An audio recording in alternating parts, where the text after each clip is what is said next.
सदा रहु गुरुदेव शरण में, मैं बालक नाना। कृपा के सागर तुम हो गुरु, दूर करो अज्ञान। संत मता बिनु गति नहीं, सुनो सकल देवांग।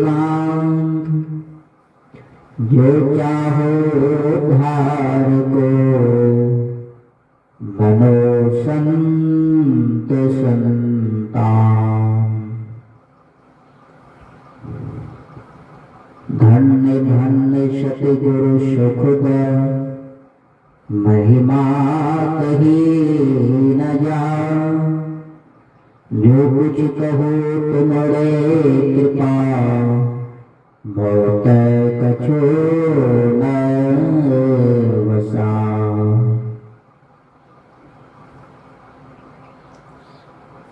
सिंहासन पर विराजमान संत सद्गुरु परमाराध्य महाराज के युगल पावन पदों में साष्टांग दंडवत नमन है। नमन है आचार्य धर्म गुरुदेव भगवान के युगल पावन पदों में सदा सदा पदवंदन है। नमन है इस धरातल जननी, जिस धरातल पर सत्संग होता है वह धरती के भी भाग्य जागृत हो जाती है और संत के चरण धूलि से धरती भी पवित्र हो जाती है। राम कथा के प्रभाव से नकारात्मक भी ऊर्जा हट जाता है, वह धरती की पुण्य स्थली आध्यात्मिक ऊर्जा में बदल जाते हैं। इसलिए यह धरातल जननी के युगल पावन पदों में साष्टांग दंडवत नमन है। नमन है दूर दराज से सत्संग को सुनने वाले महान पुण्य आत्मा को सदा सदा नमन है।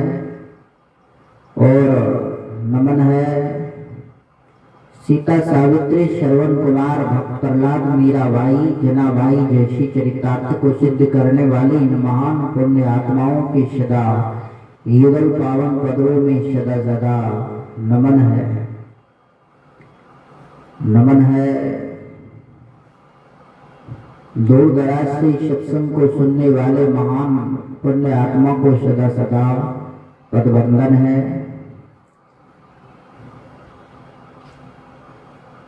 विशेष रूप में आज का सत्संग होने जा रहा है, क्योंकि आज का रविवार के दिन है। साप्ताहिक के रूप में सत्संग अपराह्न कालीन में प्रारंभ हो चुका है और होने जा रहा है। गुरु महाराज भी संत मत के संस्थापक कहा करते थे कि अगर 7 दिन तुमको फुर्सत नहीं होता है तो सप्ताह में एक दिन जो है, कम से कम एक दिन, सप्ताह में एक दिन तुमको बैठना अनिवार्य है। अगर सप्ताह में नहीं बैठते हो तो सत्संगी कहलाने योग्य नहीं हो, क्योंकि गुरु महाराज की हिदायत को मानने वाले बहुत है कि गुरु महाराज की आज्ञा को पालन कर रहे हैं। अब बहुत है नहीं भी मानते हैं, जिन्हें डर नहीं संत कहते हैं। संत जो है हितकारित होता है, इस जीव का कल्याण का मार्ग होता है संत। तो संत की बात को जो नहीं मानता है तो यह नुकसान जो है इस जीवात्मा को भोगना पड़ता है। संत को कुछ नहीं होगा, संत तो जानते हैं अंतर्यामी है, सिर्फ मनुष्य की कल्याण की बात करते हैं।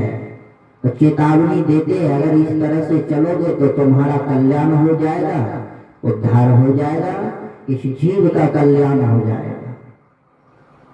और नहीं चलोगे तो तुम्हें नुकसान उठाना पड़ेगा।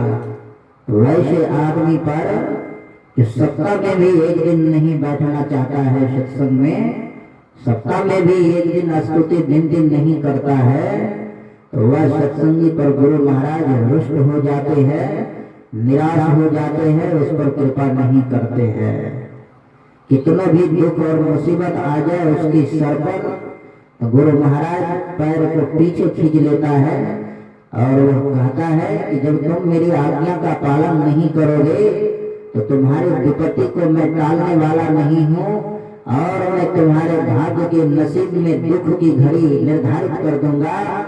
और यहाँ तक गुरु महाराज में इतनी सामर्थ्यता है कि काल को भी मनुष्य के गाल यानी काल के भी गाल में मनुष्य को लपेट सकता है।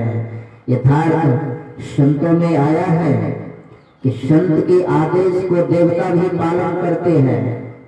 संत कोई साधारण पोस्ट नहीं है, भले संतों का आदेश काल, क्रोध, अहंकार, जितने देवी देवता है तो देवता भी संतों की आज्ञा का पालन करते हैं।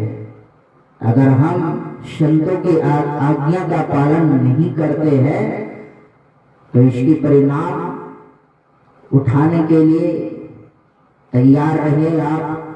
और संत जो होते हैं परमार्थ के दयालु होते हैं, दया सिंधु होते हैं। कभी सुन रहे थे रामचरितमानस के प्रतिपाद्य विषय पर, रामचरितमानस 67 सप्तम सोपान उत्तरकांड से सुन रहे थे। रामायण जो है हिंदुओं का मूल ग्रंथ है, रामायण हिंदुओं का मार्गदर्शन है, रामायण हिंदुओं का शांति है, रामायण हिंदुओं का धर्म है। यह रामायण ग्रंथ जो है हिंदुओं की शान है, यह रामायण हिंदुओं का सुख है, यह रामायण हिंदुओं का सौरभ शक्तिशाली गरिमा है और यह रामायण हिंदुओं का पद और प्रतिष्ठा है। यह रामायण हिंदुओं के गौरव को बढ़ाने वाला मान सम्मान है। यह रामायण हिंदुओं का प्राण है। इस रामायण से अगर थोड़ा भी लोग